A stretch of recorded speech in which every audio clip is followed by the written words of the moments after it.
குழந்தைகளை தினம் ஒரு அதிகாரம் வாசிக்க வைப்போம்.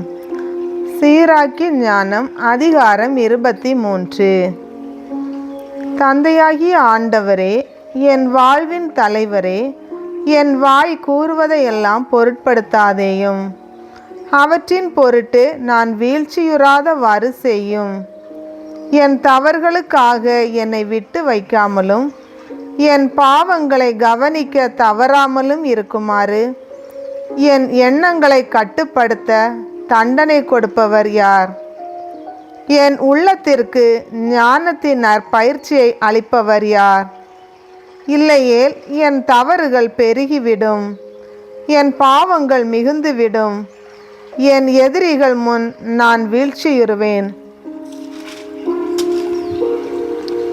என் பகைவர் என்னை குறித்து மகிழ்வர்.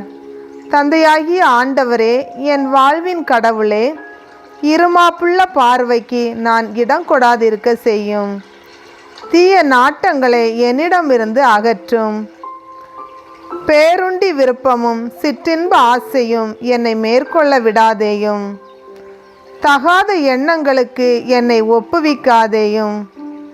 குழந்தைகளே, நாவடக்கம் பற்றி கேளுங்கள். நாவை காப்போர் எதிலும் சிக்கிக்கொள்ள மாட்டார்கள். பாவிகள் தங்கள் நாவினாலேயே அகப்பட்டு கொள்வார்கள். வசை கூறுவோரும் செருக்கு கொண்டோரும் அதனால் இடறி விழுகின்றனர். ஆணையிட உன் நாவை பழக்கப்படுத்தாதே. தூய கடவுளின் பெயரை சொல்லிக்கொண்டே இராதே. விசாரணைக்கு உள்ளாகி அடிக்கடி அடிபடும் அடிமையிடம் அதன் வடுக்கள் காணப்படாமல் போகா. எப்போதும் ஆணையிடுவோரும் கடவுளின் பெயரை பயன்படுத்துவோரும் பாவங்களினின்று கழுவப்பட மாட்டார்கள். அடிக்கடி ஆணையிடுபவர்கள் தீ நெறியில் ஊறியவர்கள்.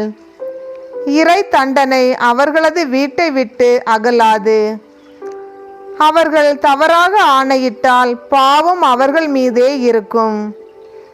தங்கள் ஆணையை புறக்கணித்தால் அவர்களது பாவம் 2 மடங்காகும்.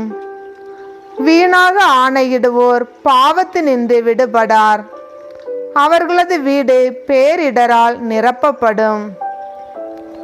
சாவுக்கு ஒப்பிடக்கூடிய தீய சொற்கள் உண்டு. யாக்கோபின் உரிமை சொத்தில் அவை காணாதிருக்கட்டும். இறைப்பற்றுள்ளோர் இவை அனைத்திலிருந்து விலகி நிற்பர். அவர்கள் பாவ சேற்றில் புரள மாட்டார்கள். பண்பற்ற பேச்சுக்கு உன் நாவை பழக்காதே, அது பாவத்துக்குரிய பேச்சு. பெரியோர்கள் நடுவே நீ அமர்ந்திருக்கும் போது உன் தந்தை தாயை நினைவில் கொள். இல்லையேல் அவர்கள் முன்னிலையில் உன்னையே மறப்பாய். உன் தீய பழக்கத்தால் அறிவிலி போன்று நடந்து கொள்வாய். நீ பிறவாமல் இருந்திருந்தால் நலமாய் இருந்திருக்கும் என விரும்புவாய். உன் பிறந்த நாளையும் சபிப்பாய். வசைமொழி பேசி பழக்கப்பட்டோர் தங்கள் வாழ்நாள் முழுவதும் நற்பயிற்சி பெறப்போவதில்லை. 2 வகை மாந்தர் பாவங்களை பெருக்குகின்றனர். 3வது வகையினர் சினத்தை தூண்டிவிடுகின்றனர். கொழுந்துவிட்டு எரியும் காமவெறி கொண்டோர் அவர்களது காமவெறி எரிந்து அடங்கினால் அன்றி அணையாது. தாம் உறவினர்களோடு முறையற்ற உறவு கொள்வோர் அந்த ஆசை அடங்கும் வரை தீ நெறியை அவர்கள் விடமாட்டார்கள். தகாத உறவு கொள்வோருக்கு எல்லா உணவும் இனியதே. இறக்கும் வரை அவர்கள் தளர்ந்து போக மாட்டார்கள். பிறர் மனை நாடுவோர் என்னை பார்ப்பவர் யார்? இருள் என்னை சூழ்ந்துள்ளது, சுவர்கள் என்னை மறைத்து கொள்கின்றன. யாரும் என்னை காண்பதில்லை, நான் ஏன் கவலைப்பட வேண்டும்? உன்னத இறைவன் என் பாவங்களை நினைத்து பாரார் என தங்களுக்குள் சொல்லிக்கொள்வர். மனிதரின் கண்கள் கண்டுவிடுமோ என அவர்கள் அஞ்சுகிறார்கள். ஆண்டவரின் கண்கள் கதிரவனை விட 10,000 மடங்கு ஒளி படைத்தவை. அவை மாந்தரின் வழிகளை எல்லாம் காண்கின்றன. மறைந்திருப்பவற்றை அறிகின்றன என்பதை அவர்கள் அறியார்கள்.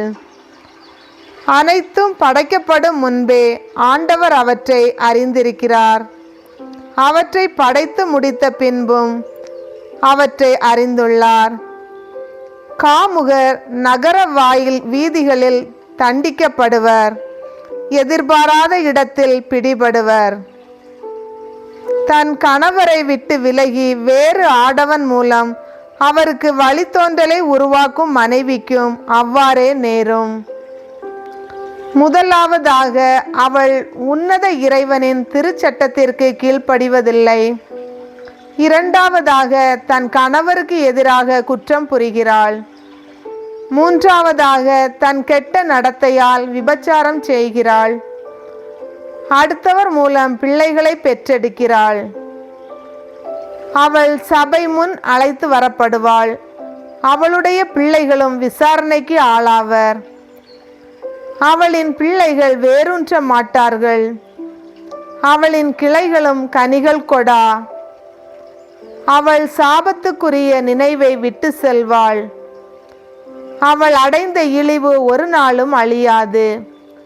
ஆண்டவருக்கு அஞ்சுவதை விட மேலானது எதுவும் இல்லை என்றும், ஆண்டவரின் கட்டளைகளுக்கு கீழ்ப்படிவதை விட இனிமையானது எதுவும் இல்லை என்றும் அவளுக்கு பின் வாழ்வோர் உணர்ந்து கொள்வர்.